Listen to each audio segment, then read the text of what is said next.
Coucou tout le monde et bienvenue à ce nouvel épisode. Si, tout comme moi, vous êtes habituellement incapable de regarder un film ayant des animaux comme personnage principal, car vous savez que vous allez forcément pleurer à un moment donné durant la projection, c'est donc que l'histoire que je vais raconter aujourd'hui n'est pas pour vous. En fait, je dois vous avouer que je pleurais déjà à chaudes larmes en commençant à l'écrire, alors que je n'avais seulement que 2 paragraphes de lus à l'article que je venais de trouver sur le sujet.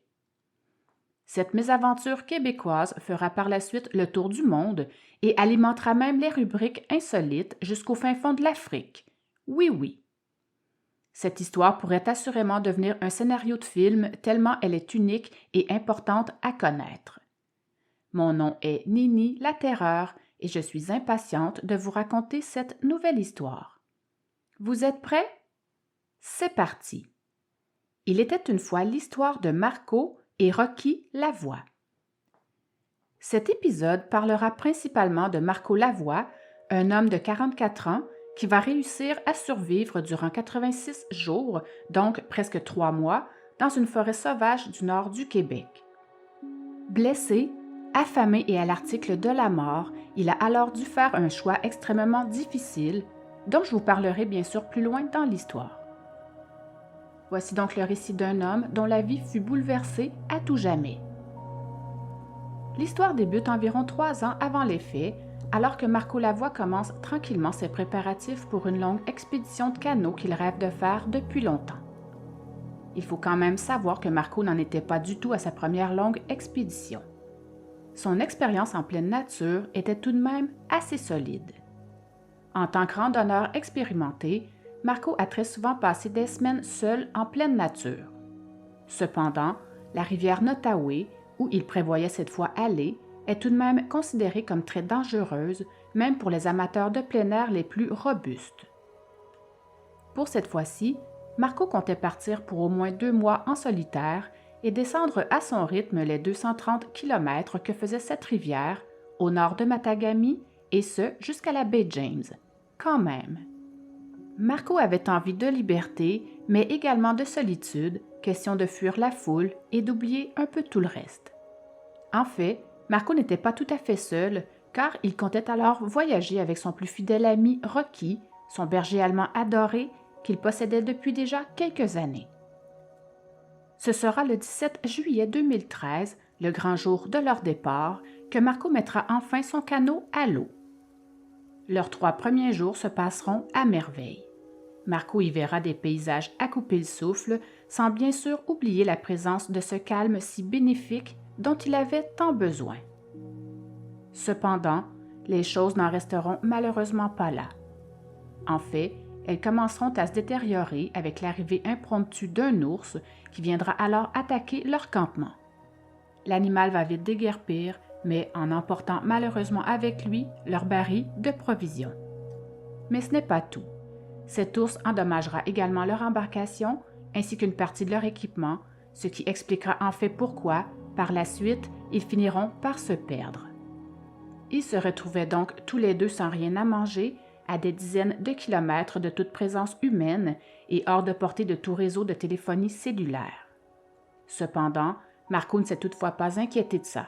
Il s'est tout simplement dit qu'il avait anyway encore du matériel avec lui, soit des trappes ainsi que 2 carabines.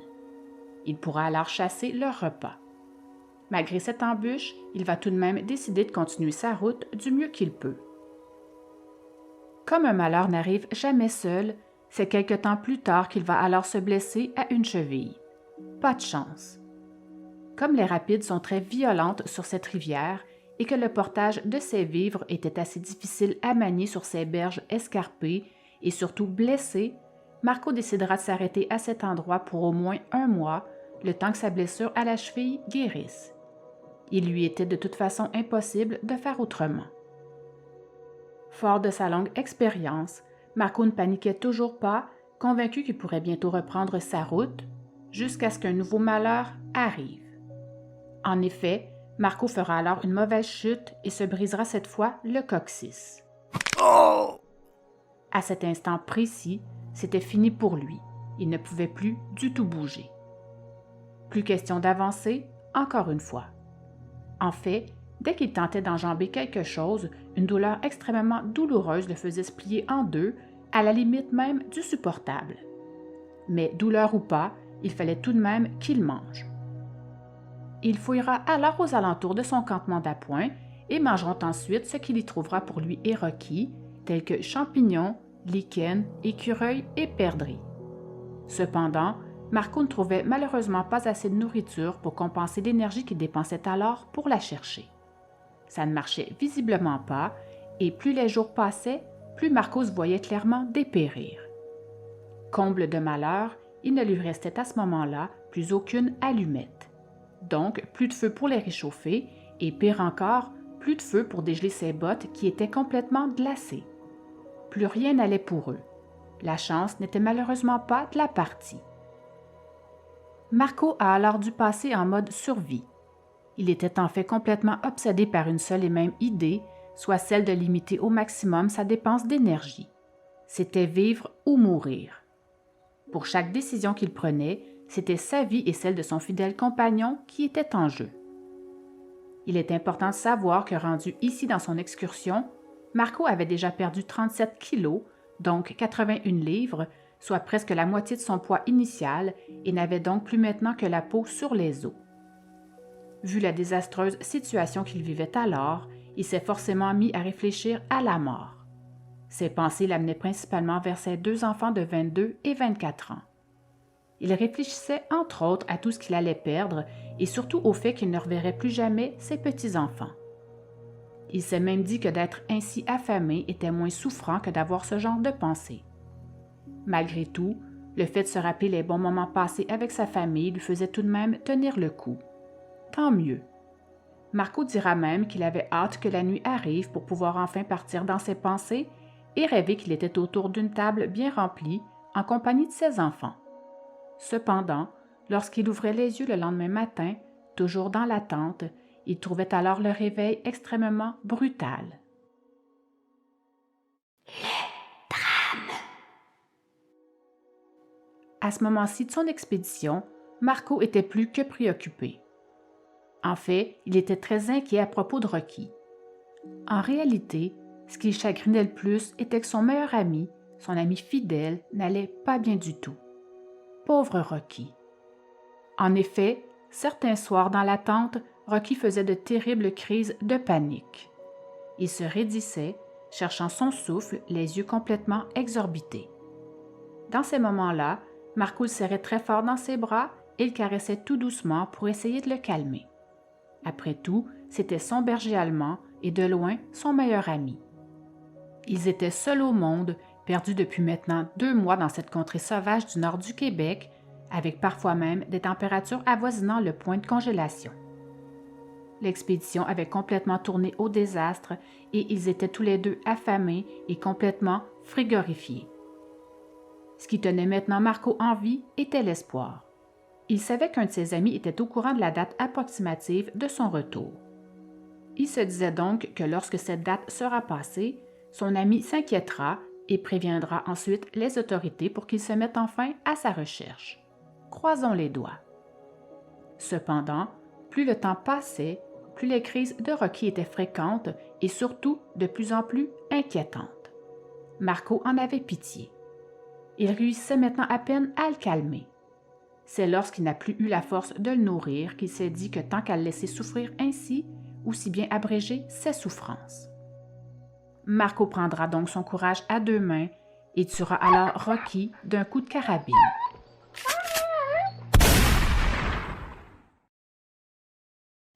Ce qui suit sera aussi très difficile à entendre et surtout, il ne faut pas oublier de se placer dans le même contexte que Marco. À ce moment-là précisément, l'idée de manger son ami fidèle ne lui traversera pas immédiatement l'esprit. Son idée première était bel et bien de mettre fin aux souffrances de Rocky. C'est après coup qu'il s'est dit que tant qu'à mourir lui aussi bien le manger. Marco savait très bien qu'il était le prochain à y passer si les secours ne le trouvaient pas rapidement. Son temps était à présent compté et il le savait bien. Ça faisait maintenant plus d'1 semaine qu'il n'avait en fait plus rien mangé du tout. Ouf! Très affamé, Marco se réconfortait en pensant à des plats qu'il aimait. Il pensait alors à un bon hamburger steak et se sentait ainsi un peu mieux par la suite, mais de toute évidence, ce n'était que du rêve et ça ne l'aidait pas du tout physiquement, bien sûr. Inutile de vous dire que ce sera bien évidemment la chose la plus difficile qu'il aura eu à faire de toute sa vie. Mais il faut aussi savoir que rendu là, c'était maintenant son instinct de survie qui prenait le dessus sur ses pensées et qui lui dictait désormais la marche à suivre. L'histoire ne dit cependant pas si Marco a mangé un ou plusieurs morceaux de Rocky, mais il faut aussi se rappeler que Marco n'avait maintenant plus aucune allumette avec lui. D'ailleurs, à ce propos, des experts en survie en forêt viendront plus tard raconter que ce n'est effectivement pas une chose facile à faire, mais que ce n'était pas non plus étonnant.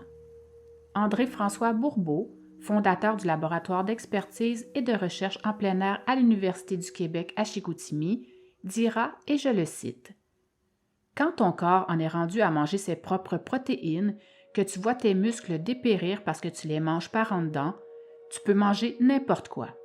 À ce point-là, n'importe quelle nourriture passe. » Un autre expert en survie viendra déclarer que le corps humain peut faire d'étranges choses lorsqu'il est affamé. Il dira qu'en fait, notre esprit se brise, des sautes d'humeur commencent à se manifester et qu'ensuite arrivent de grosses crampes sur tout le corps.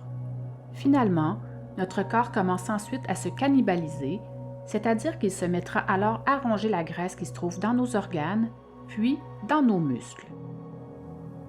L'expert Nick Buck, instructeur en chef de survie au Centre canadien de formation en tourisme en milieu sauvage de la Colombie-Britannique, va quant à lui affirmer qu'il est impossible de prédire comment une personne réagira dans une situation aussi extrême, et ce, peu importe son attachement à un compagnon canin. Pour finir, Paul Cobham, directeur des opérations à la Survival School Canada de la Nouvelle-Écosse, va affirmer que cette grave décision alors prise par Marco Lavoie en était une de dernier recours absolu, prise dans un brouillard de famine et de désespoir. En fait, il doit s'écouler de 35 à 40 jours de jeûne avant qu'un être humain ne se décide à ingurgiter ce qui, en temps normal, le rebuterait et qu'une fois franchi cette limite, tout le monde le fait. Il dira également que n'importe qui sur Terre va manger n'importe quoi avant de se laisser mourir de faim et que personne n'y échappe. Il dira aussi qu'il y avait d'ailleurs plusieurs faits documentés à ce sujet et que dans la littérature, il y avait même eu une vingtaine de cas de naufragés qui avaient carrément dû manger leur propre conjoint. My God, je trouve ça tellement effrayant.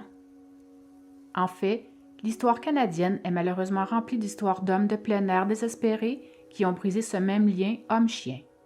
En 1952, Jack Knox, un trappeur albertain qui avait lui aussi disparu, avait alors dû manger 4 huskies de son équipe de traîneau à 6 chiens après avoir été bloqué pendant plus d'1 mois. 3 ans plus tard, un commerçant de la compagnie de la baie d'Hudson et son guide inuit ont été forcés de manger 5 de leurs 11 chiens après s'être perdus alors qu'ils parcouraient les 250 km qui les séparaient de Cap d'Orsay, petite ville du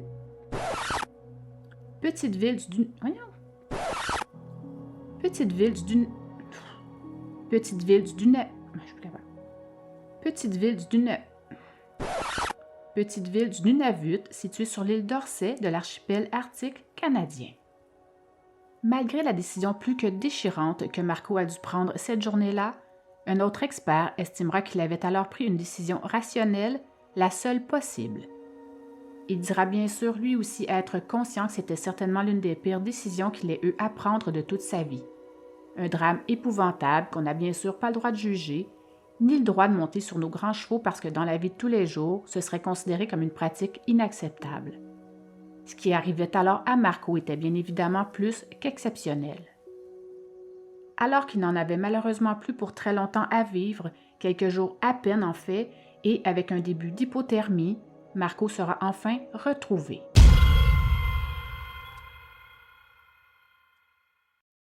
Comme il l'avait pensé et fortement espéré, son ami ainsi que sa famille s'inquiéteront de ne pas avoir de ses nouvelles et avertiront alors les policiers qui se mettront bien sûr immédiatement à sa recherche. Bonne nouvelle! Donc, 3 mois après son départ, alors qu'il aurait dû être de retour depuis 1 mois, ses proches vont finalement donner l'alerte. La chance se pointait enfin le bout du nez. Le sauvetage. Lorsque les policiers vont commencer leurs recherches pour retrouver Marco, de fortes chutes de neige ainsi que des vents très violents les obligeaient alors à rester cloués au sol. Quelques jours plus tard, lorsque le temps sera plus clément pour voler, une équipe d'hélicoptères va repérer Marco et constatera évidemment qu'il était en fait coincé dans une zone décrite comme sauvage. Les recherches pour le retrouver prendront tout de même 8 jours. Ce seront alors finalement 2 agents de la Sûreté du Québec en Abitibi qui réussiront ce sauvetage in extremis à bord de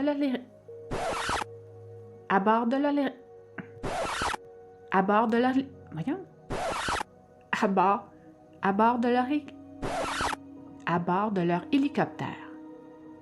Nous sommes maintenant le 29 octobre 2013, soit 86 jours depuis son départ. Cette fameuse journée-là, Marco va les voir passer au-dessus de sa tête une première fois. Comme il y avait beaucoup de verglas à cet endroit, les 2 policiers vont malheureusement devoir repartir sans pouvoir réussir à se poser au sol. C'était sans doute trop dangereux pour eux de se poser là. Marco n'avait alors pas été assez rapide pour atteindre la berge de la rivière Nottaoué à temps, car ses bottes étaient complètement glacées et il n'était pas arrivé à les enfiler. Misère! Quand il est finalement arrivé sur cette berge, l'hélico était déjà reparti. Marco en était d'ailleurs totalement découragé. Cependant, et une chance pour lui, l'hélicoptère reviendra le lendemain. Marco dira, et je le cite, « Là, je ne me suis pas habillé. Je suis parti à la course, j'ai même déboulé la côte. Quand je cherchais de la nourriture, je marchais à peu près 20 pieds et je m'écrasais par terre pour reprendre mon souffle. Mon cœur battait à tout rompre. Mais quand j'ai entendu l'hélicoptère, j'ai couru. Je ne sais pas comment j'ai fait. L'adrénaline, sans doute. » En fait, lors de cette seconde tentative, l'hélico n'a alors pu se poser qu'à 1 kilomètre plus loin. Les 2 policiers se sont ensuite enfoncés dans la forêt, dont le sol était glacé et rocailleux. C'est finalement au bout de 20 minutes de marche qu'ils vont enfin le retrouver. Marco venait alors de dépenser toute l'énergie qui lui restait alors pour au moins atteindre la rive afin qu'il puisse à nouveau être vu par l'hélicoptère. Il avait vraiment tout donné.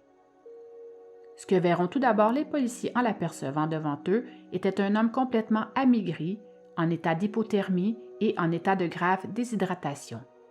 Marco n'arrivait plus ni à parler ni à marcher et avait perdu 45 kilos, soit 99 livres.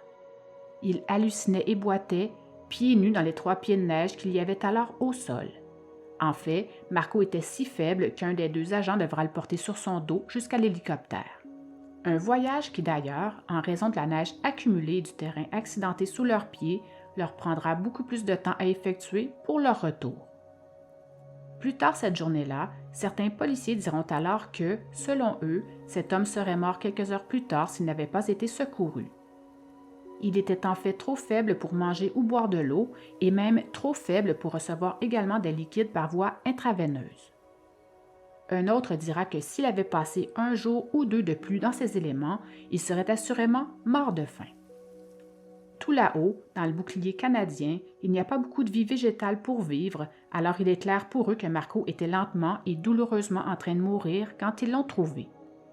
Ils diront également que c'est un exploit incroyable qu'il ait pu rester en vie aussi longtemps sans presque aucun équipement. 1 an plus tard. Une année complète va passer avant que Marco ne revienne sur cette histoire qui a bouleversé sa vie. Ce qui veut donc dire que depuis maintenant 1 an, il n'y a pas eu une seule journée où il n'a pas pensé à son Rocky bien-aimé. Quelle tristesse! Comme je vous l'avais mentionné rapidement au tout début de cet épisode, son histoire a fait le tour du monde, mais pas de façon positive, malheureusement. Effectivement, une fois remis sur pied, Marco a évidemment dû faire face à un tsunami de remarques déplacées et de commentaires dégoûtés. Plusieurs parlaient alors carrément à travers leur chapeau. Marco était maintenant jugé par la population pour le geste affreux qu'il avait osé commettre sur Rocky.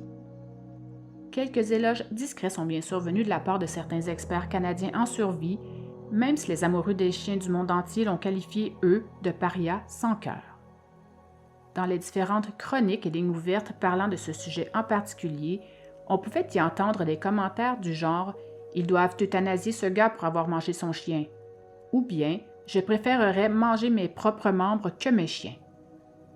L'un d'eux va aussi ajouter que si c'était Marco qui était mort en premier, ce serait alors son chien qui l'aurait dévoré, en précisant bien de manière sournoise. Ils ont été nombreux à déclarer que jamais, au grand jamais, ils ne mangeraient leur cher toutou. Je ne sais pas pour vous, mais ce genre de commentaires de la part de gens qui parlent ainsi sans savoir me fâche au plus haut point. Ces forums étaient en fait remplis d'amoureux des animaux l'accusant de cruauté terrible et de gens disant préférer mourir plutôt que de tuer leur animal de compagnie bien-aimé. Marco aura néanmoins un allié pour l'aider et le défendre face à tous ces stupides commentaires. Jonathan, l'un de ses meilleurs amis, viendra donc déclarer à la presse qu'il n'avait jamais rencontré quelqu'un qui aimait autant son chien que Marco avait aimé son Rocky. Il dira que Marco l'adorait. Jonathan viendra également dire, et je le cite, « Marco traitait cet animal comme l'un de ses propres enfants. Le tuer lui aura assurément brisé le cœur, et c'est donc parce qu'il n'avait absolument pas dû avoir d'autre choix que celui-là. Je ne crois toujours pas qu'il l'aurait fait s'il n'était pas convaincu que le chien allait mourir de toute façon, que ce soit de faim ou par blessure. Il valorisait la vie du chien autant qu'il valorisait la sienne, et je ne pense pas qu'il l'aurait fait s'il n'avait été question que de sauver sa propre vie. Marco a peut-être été seul et affamé, proche de la mort pendant des semaines, mais la chose qui lui laissera la plus grande cicatrice sera ce qu'il a justement dû faire à son chien. Les gens qui l'ont ouvertement critiqué doivent se rendre compte à quel point ce geste désespéré lui aura fait du mal. Marco dira, quant à lui, qu'il aimait vraiment profondément son chien et dira aussi, et je le cite, « Rocky était comme mon enfant. Je suis un solitaire de nature, je vivais seul en appartement avec lui. Il m'accompagnait partout, même au travail, dans mon petit bureau. Quand des amis m'invitaient à souper, ils savaient que le chien venait avec moi. On était toujours ensemble. C'était un compagnon de vie pour moi, ce n'était pas rien qu'un chien. Personnellement, je trouve que cet homme a fait preuve d'une vraie force de caractère. J'ai une réelle admiration pour lui, pour avoir pensé au bien de Rocky avant le sien, et du fait d'avoir abrégé les souffrances de son chien, qui était en fait sa seule source de réconfort et sa seule compagnie. Il a tout de même trouvé le courage et la force de ne pas laisser la vie de Rocky se perdre en vain. Juste pour ça, il a tout mon respect et toute ma compassion. » D'ailleurs, Marco se sentait maintenant enfin prêt à répondre à ses détracteurs. Les détracteurs.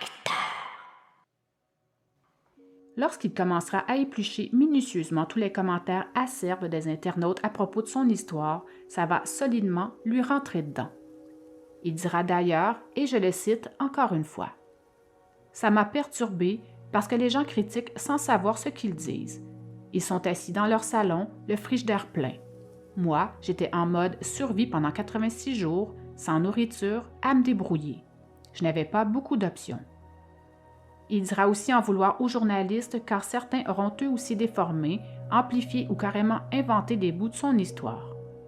Certains sont même allés jusqu'à dire qu'il avait tué son chien à l'aide d'une roche, ce qui est bien sûr faux.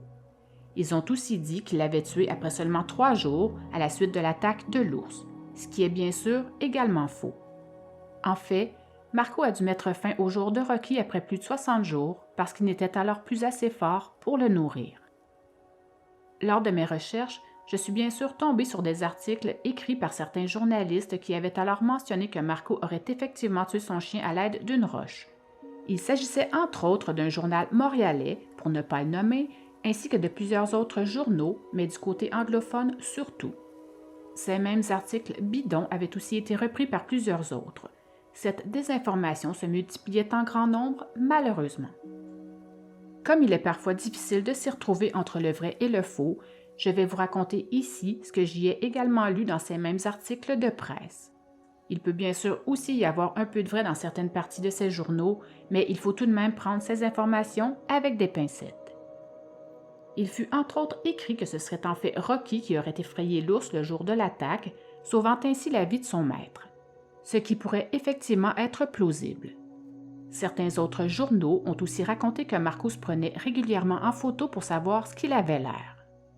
Ils vont expliquer que ce serait parce qu'il se sentait dépérir et que de cette façon, il pouvait alors voir à quel point. Je me demande franchement si cet énoncé est vrai ou pas. Pour finir, la partie de l'article qui m'a fait le plus douter raconte que lorsque les officiers l'ont finalement retrouvé, très malades et pouvant à peine parler, la seule chose qu'il aurait réussi à leur dire à ce moment-là était « Je veux avoir un autre chien ». What the fuck? Bref, est-ce que Marco et Rocky auraient pu tenir 20 jours de plus jusqu'à l'arrivée des secours? Marco répondra à cette question par un « peut-être que oui », mais dira aussi qu'alors, c'est lui qui n'aurait pas fait long feu. C'était l'un ou l'autre. En mourant, Rocky lui a sauvé la vie.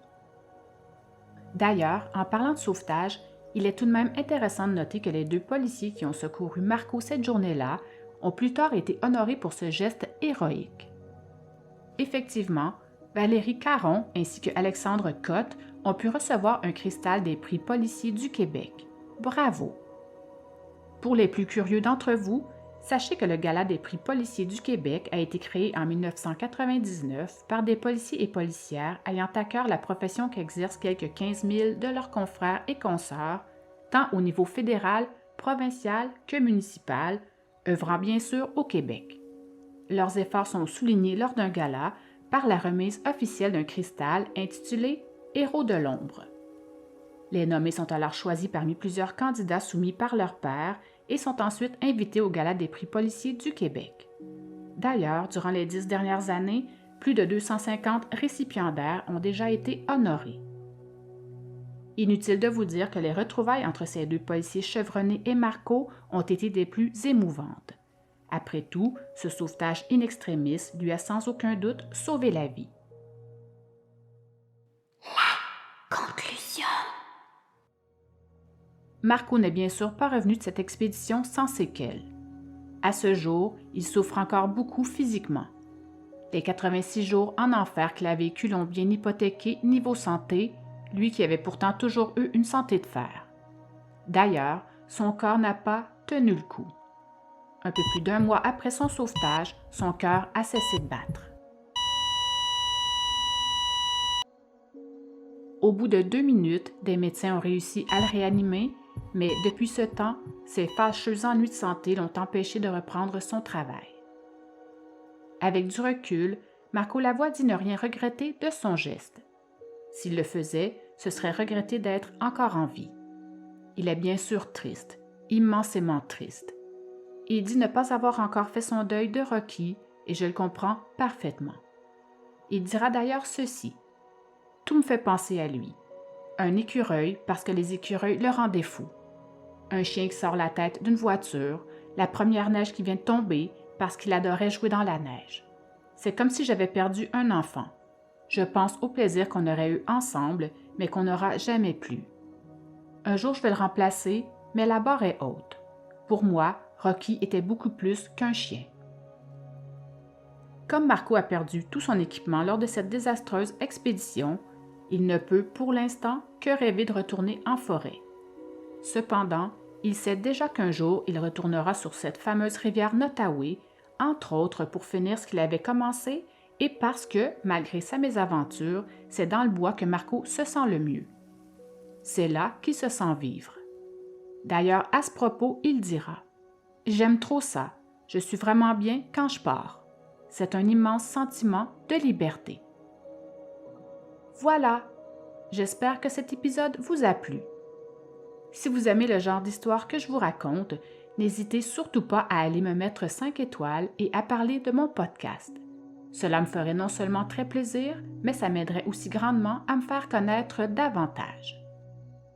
Vous pouvez aller dormir maintenant, mais si j'étais vous, je jetterais quand même un œil sous le lit et pour ceux et celles qui ont un animal domestique, je profiterai dorénavant de chaque moment passé avec lui, tout comme je ferai moi aussi avec Madame la Tutu. On ne sait jamais. OK, bye!